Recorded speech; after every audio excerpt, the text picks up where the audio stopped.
They say 10 tigers can't beat a single lion. But there's an old saying, tigers sit in the hall, lions guard the door. Tigers are seen as evil, while lions represent justice. To prove tigers are the true kings, I was reborn as a fat tiger in Panzihua Zoo. Even though the keepers kept feeding me, I refused to eat and went on a crazy diet. All because in 6 months, a solar flare would hit and turn every animal into terrifying monsters. In my past life, 2 beasts rose to power in this zoo. A crocodile mutated into the Styx dragon turtle, and a chimp transformed into the mountain demon. The other animals didn't even get a chance to mutate before becoming their food. If I wanted to survive, I had to strike first. So I needed to take them out before they mutated. I'm the king of beasts after all. That croc and chimp are nothing before they transform. But there was one huge problem. The zoo food was too good. Look at me, this sleek, fat version of the king of beasts. I was literally the fattest tiger here. 100 days until mutation. Starting today, it's diet time. 10 a.m. Keeper Old Jang brought a huge bowl of chicken legs into Tiger Mountain. That was my favorite, juicy and delicious. I'd always finish every bite, but not today. I turned my head away, didn't even look. Old Jang froze. He pushed the bowl closer. I just walked away. Oh no, something's wrong with the fat tiger today, Old Jang muttered, as he left. Fighting back drool, I started training. The enclosure was small, but enough for sprints. I charged from one end to the other, then spun around and ran back, over and over, bat jiggling with every step. Each step felt like hell, but I gritted my teeth. When I got tired of running, I climbed the fake tree, digging my claws into the trunk and dragging myself up. For me right now, it was pure torture. More and more visitors gathered. Look, that fat tiger's running. Oh my god, he can climb trees. Is he trying to lose weight? So cute. Quick, get this on video. I didn't care what these humans thought. During breaks, my eyes locked onto 2 targets. First, that saltwater croc in the reptile house. 5 meters long, always lounging on rocks, barely moving. In my past life, this guy became the Styx dragon turtle. Scales hard as steel, crushing 3 mutant wolves in one bite. He was my #1 threat. Second, the chimp in the primate zone. Right now he just begs tourists for bananas. But after mutation, he'd become the mountain demon, insanely strong and smart. Last time, he massacred the entire bird section. These 2 had to go before they transformed. I counted down in my head, 99 days until doomsday. By evening, I was collapsed on the ground, panting. But inside, I felt solid. If I kept this up, I'd get my killer instinct back. That's when I noticed the croc's eyes, staring through the gap between our zones, locked right on me. His gaze had this eerie vibe I couldn't describe. Over the next 20 days, I pushed myself to the limit. Training before sunrise every day. Sprints went from 10 sets to 50. Climbing went from barely making it up to doing pull-ups on the trunk. I only ate a third of what the keepers brought, picking only lean meat and organs. Those juicy chicken legs, ignored completely. Old Jang freaked out, thinking I was sick. He even called the vet to check me. Result, nothing wrong. The scale numbers dropped like crazy. From 320 pounds to 300, then down to 280. My belly fat vanished, muscles reappeared. I could feel it. That explosive power coming back. Day 21 at dawn, I stood by the pool looking at my reflection. The fat tiger was gone. In its place stood a lean, powerful predator. I tested my pounce, twice as fast as before. Perfect. Time to make my move. I started studying the patrol schedule. Security made rounds at 11 p.m. and 3 a.m. Security cameras covered most areas, but there was a blind spot. The old chain link fence on Tiger Mountain's west side.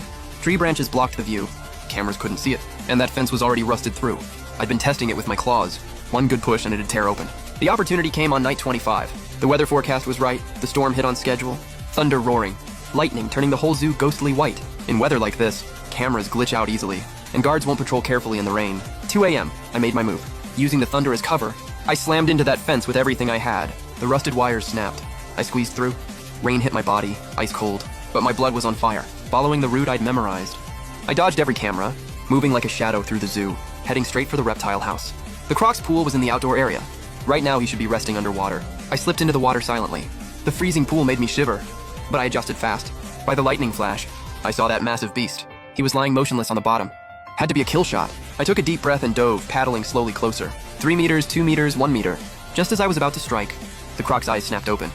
He'd been awake the whole time. No time to think. I lunged, clamping down on the back of his neck. The croc went crazy, thrashing, his tail whipping like a steel cable, pain almost making me let go. Water spitting, my lungs about to burst, but I couldn't release. This was my only shot. He tried to shake me off. I used my weight to pin him. He tried to surface. I dragged him down. My past life taught me. Crocs need air too, no matter how tough. I could hold my breath longer. That was my advantage. 1 minute, 2 minutes, 3 minutes. The croc's struggle weakened.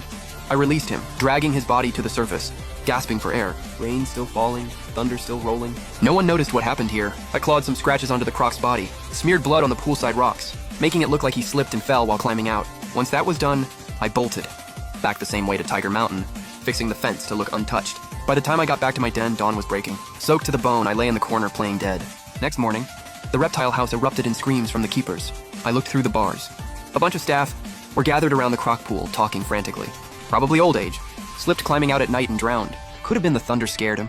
What a shame. I closed my eyes, counting down 75 days until doomsday. Next target, the chimp. But what I didn't know was in the primate zone. That chimp was staring from far away, letting out uneasy growls in my direction. The croc's death caused a chain reaction. Next day, the director personally led a full inspection, checking every enclosure for safety hazards. I watched them examine the croc pool over and over, pulling security footage. Thankfully, that storm night, the system really did glitch. Most of the video was static. They ended up calling it an accident. Still, the zoo beefed up security. Patrols went from twice to 4 times a night. Every area got new cameras. Even my blind spot was covered now. Worse still, the keepers started paying extra attention to every animal's behavior. Old Zhang spent half an hour watching me daily. I had to be even more careful. What worried me most was that chimp. His name was Kong. Star attraction of the zoo. Could communicate with keepers using sign language. Smart as a 5-year-old kid. Ever since the croc died, he'd been acting crazy. Every time I passed near the primate zone, he'd rush to the glass wall, pounding it and shrieking, his eyes full of suspicion and hostility. Animal instinct told him I was dangerous. This was bad. If he kept this up, he'd draw attention sooner or later.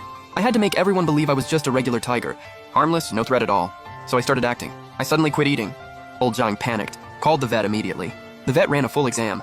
Temperature, heartbeat, blood work. Spent all morning on it. Everything checked out fine. Probably emotional issues. Tigers can get depressed too. Suggest increasing his activity time. I played along, acting weak, wobbling even when standing. Old Zhang felt so bad. Got me premium beef, even put new toys in my den. I took a few token bites, then went back to playing sick. It worked. A week later, everyone thought I just had seasonal depression. Even the director stopped checking on me. Security guards in the control room barely glanced at my feed before switching to other cameras. But only I knew what I was really doing at night. 3 a.m. right after patrol passed, I'd wake from my fake sleep. I'd go to the corner of my den, where there was a rough concrete wall. I'd extend my right claw and scrape it against the wall. Scratch, scratch! The sound of nail on concrete cut through the silence. I kept going until my claws were sharp as knives. Left claw, right claw, back claws. Every single one honed to perfection.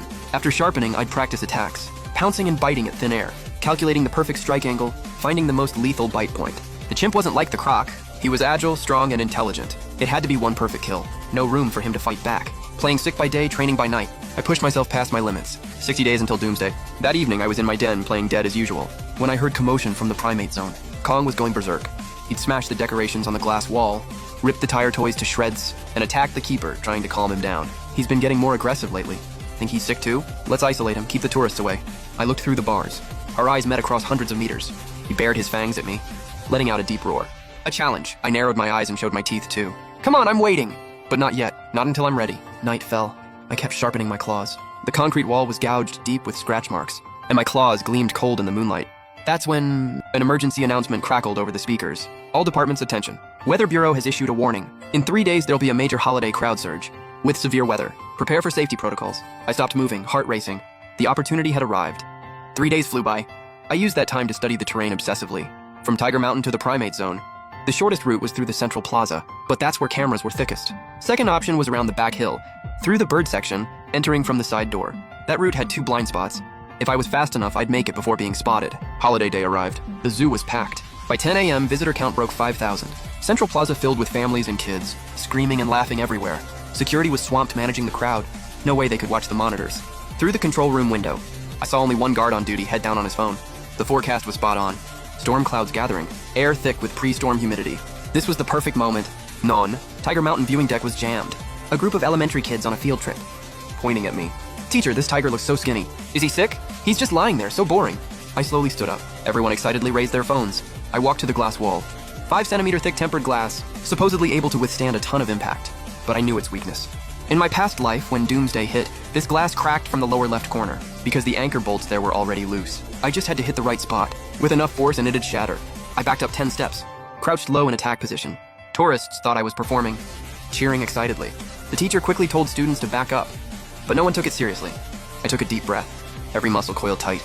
Then I charged, 300 pounds plus full speed momentum. I hit that glass wall like a cannonball. Target, lower left. The impact shook the entire building. Spiderweb cracks spread from the impact point, outward across the glass. I didn't stop, backed up and charged again. Second time, third time. Oh my god, the glass is breaking! Run! Screams erupted everywhere. Chaos exploded. Parents grabbed kids and ran. People getting trampled. Complete pandemonium. Security rushed over, yelling into radios. Tiger Mountain's in trouble. Glass is breaking. Get the tranquilizer gun. Fourth hit. The glass finally gave way. The entire wall collapsed. I burst through. The viewing deck erupted in screams. Everyone stampeding. I didn't attack anyone, just leaped over the crowd, heading straight for my planned route. Shouts and sirens behind me. But I didn't look back. Past Monkey Mountain, the monkeys scattered in terror. Through the bird section, birds exploded into the sky, blotting out the sun. I was a black lightning bolt. Tearing through the chaos, 30 seconds, 200 meters covered. Ahead was the primate zone side door, left open when keepers evacuated tourists. I slammed through and burst inside. The primate zone was a massive indoor facility, designed like a rainforest. Tall fake trees, vines, ropes for the chimps to climb. Right now, completely empty, all visitors gone.